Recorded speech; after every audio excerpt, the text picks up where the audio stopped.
Hulikam ang pilit na pagpigil ay sa umanong traffic enforcer sa isang truck sa Cainta, Rizal. Yan ang unang balita ni Von Aquino.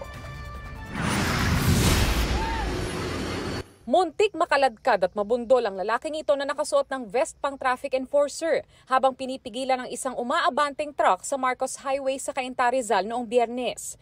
Kwento ng uploader ng video, bumabiyahe siya sa kabilang lane nang makitang hinuli ng lalaki ang truck. Huminto naman daw ang truck pero tumakas. Yung traffic enforcer, dumiretso sa motor niya, ma'am, hinabol niya. Naabutan naman niya. Yung driver ng truck, nakita niya lumuwag po uli yung daan kasi nag-go na po, parang po may stoplight po doon. Ayun, nag-go na naman po siya. Ayun na po yung nag-videoan ko na. Sinisigawan ko yung driver, yung pahinante ang nagbukas ng bintana. Sabi ko, kung anong pinagtatalunan niyo, tumigil ka muna, mag-usap kayong dalawa. Sinusubukan pang matunto ng lalaki sa video.